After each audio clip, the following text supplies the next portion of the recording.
नमः शिवाय। जब सृष्टि नई नई बनी थी, जब आकाश, पृथ्वी और दिशाएं आकार ले रही थी, तब देवताओं के बीच एक प्रश्न उठा, सबसे महान कौन है। यह प्रश्न साधारण नहीं था, क्योंकि इसके उत्तर में छिपा था शिवलिंग का रहस्य।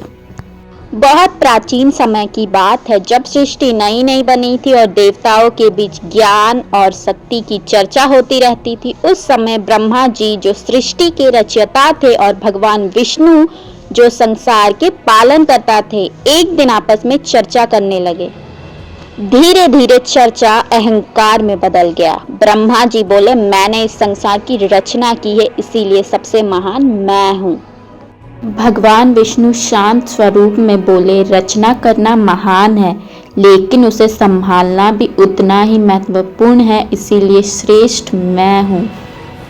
दोनों के बीच बहस बढ़ती गई। तभी अचानक आकाश में तेज गर्जना हुई, चारों ओर दिव्य प्रकाश फैल गया। उनके सामने एक विशाल अग्नि स्तंभ प्रकट हुआ, इतना विशाल कि उसका ना आदि दिखता था ना अंत। वह प्रकाश साधारण नहीं था, बल्कि अनंत ऊर्जा से भरा हुआ था। दोनों देवता आश्चर्य में पड़ गए। उन्होंने निश्चय किया, जो इस ज्योति स्तंभ का अंत या शुरुआत ढूंढ लेगा, वह ही सबसे महान माना जाएगा। ब्रह्मा जी ने हंस का स्वरूप लिया और ऊपर की ओर उड़ गए। भगवान विष्णु ने 12 रूप धारण किया और नीचे की ओर जाने लगे। सैकड़ों वर्ष बीत गए। दोनों देवता खोजते रहे, लेकिन उस ज्योति का ना शुरुआत मिला ना अंत। आखिरकार भगवान विष्णु वापस लौट आए।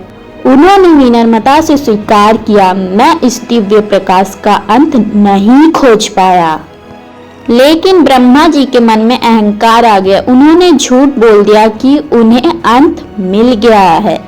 तभी उस अनंत ज्योति में एक दिव्य स्वर गूंजा। तेज प्रकाश के बीच भगवान शिव प्रकट हुए।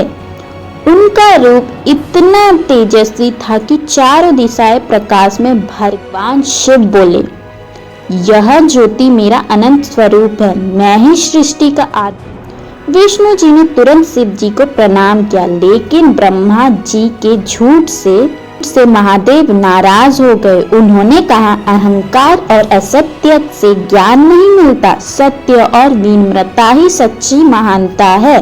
फिर भगवान शिव ने घोषणा की,